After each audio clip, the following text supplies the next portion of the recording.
Hi traders, welcome to the very first lesson in the PineScript Mastery course, or Basics course if you're watching the Basics version. This lesson is going to introduce you to the complete fundamental basics of programming. So if you're already an experienced programmer, you might want to skip this lesson, but if you're new to programming, if you've never written code before, this is going to be an important lesson for you. So let's get into it. What the is a programming language?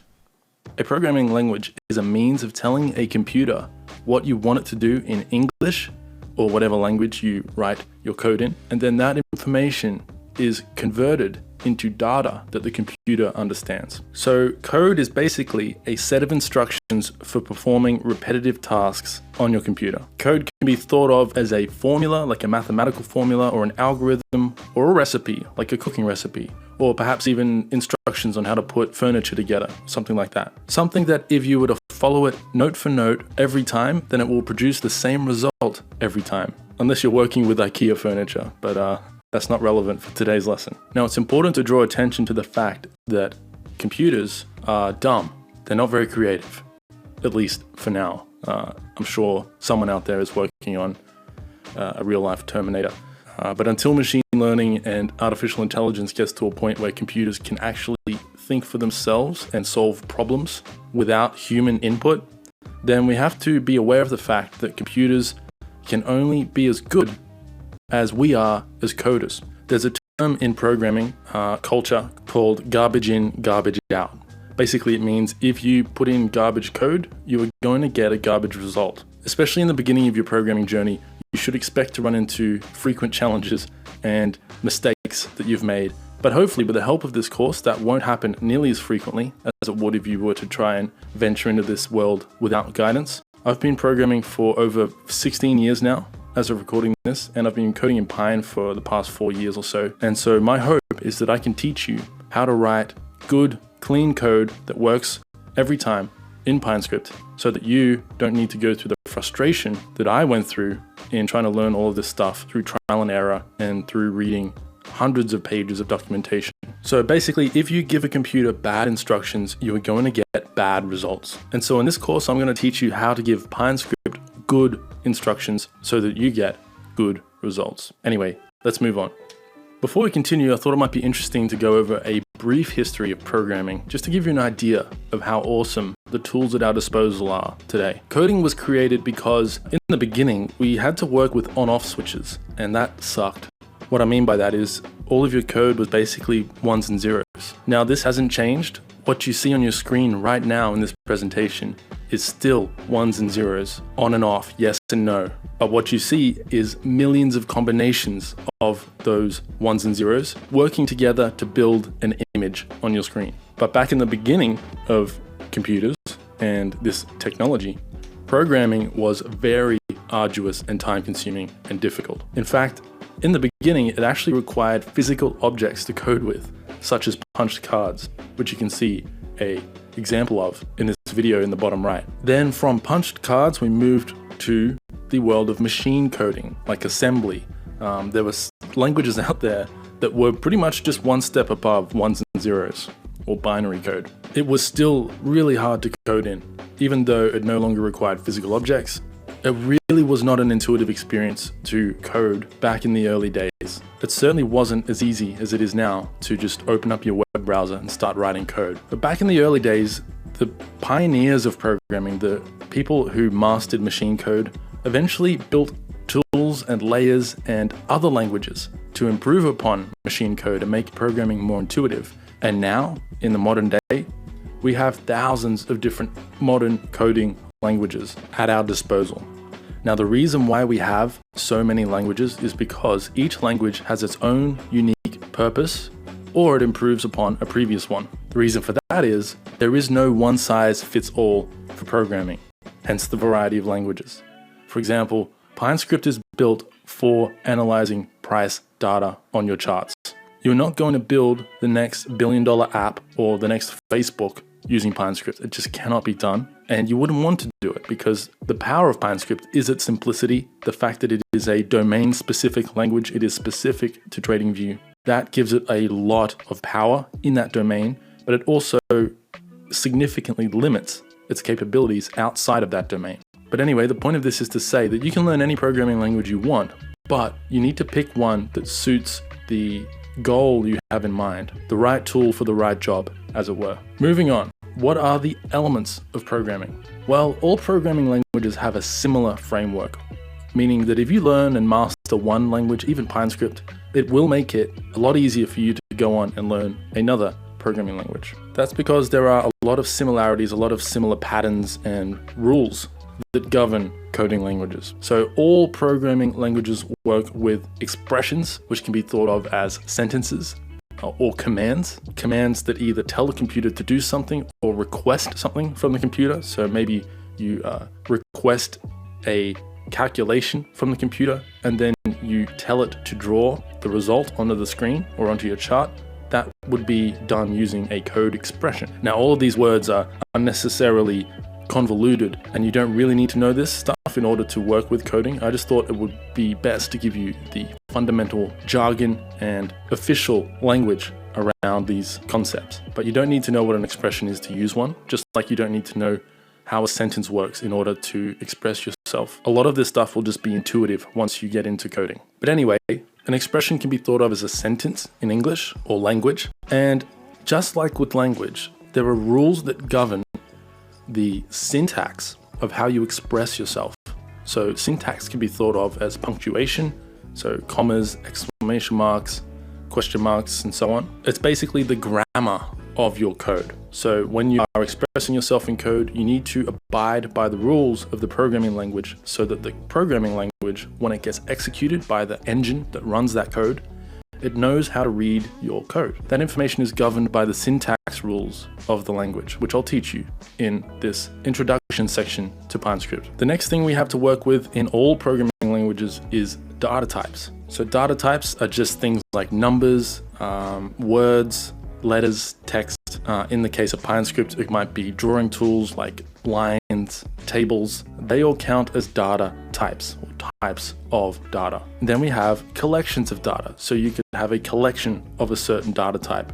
This is usually represented as an array, and we have arrays in PineScript that we can work with. And an array is like a list or a collection of data. So you could have an array or a collection that is full of tables. And each table has a different purpose on your chart, and you can keep them all organized in one collection of data called an array. We won't be working with that too often in PineScript, but the option is there when we need it. And then finally, we have outputs of some kind, because what use is calculating things using code if we don't output it and see the result. So all languages have outputs of some kind. In PineScript, the most common output you'll be using is the plot function to plot numbers and lines onto your chart, and maybe some of the other drawing tools like shapes, drawing shapes onto the chart, and of course alerts as well. Triggering alerts in your code counts as an output. Now, all of these elements are governed by rules, and these rules are the syntax of the language, like I mentioned earlier.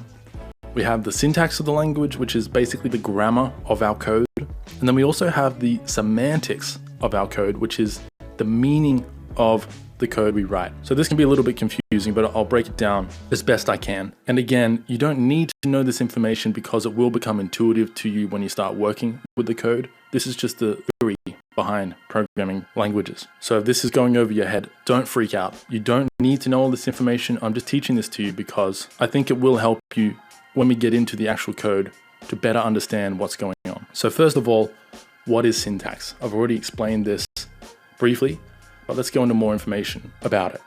Syntax is like grammatical rules in human language. For example, punctuation, commas, brackets, semicolons. We use them in our writing, in our text, to punctuate and apply grammar to our sentences so that they make sense to read. For example, here's a sentence. The dog was happy, so it wagged its tail. This is a grammatically correct sentence. But this, on the other hand, is not a grammatically correct sentence. If you were to write this, people would think you were crazy.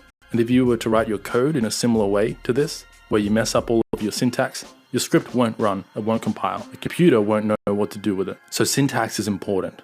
And all programming languages have different syntax rules. So PineScript has its own unique syntax, which will be similar to other languages, but still unique to PineScript. For example, for some programming languages, you might use a curly bracket where PineScript uses a regular bracket. Little details like that. And this syntax informs the computer how to interpret the instructions that you give it in your code. So it's extremely important to know the correct syntax rules to use in your scripts in order to avoid errors, which is why you're here and what I will teach you throughout this course. So that is the core description of syntax.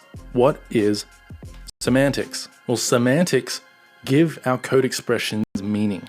And semantics isn't just relevant to code, it's also relevant to language. For example, here is a quote by the great Noam Chomsky. This is an example of a syntactically correct sentence, or a sentence that has correct grammar and technically is a valid sentence in English, but it's nonsense. It doesn't make any sense because if you apply the meaning to the sentence, it becomes gibberish.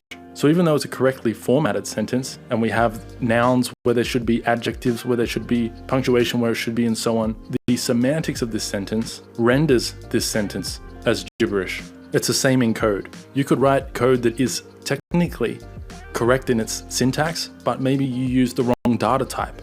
You try to combine two data types that are not compatible with each other because it doesn't make sense to combine them. So this sentence makes sense in terms of valid English syntax, but what does it mean for an idea to sleep furiously? It's nonsense.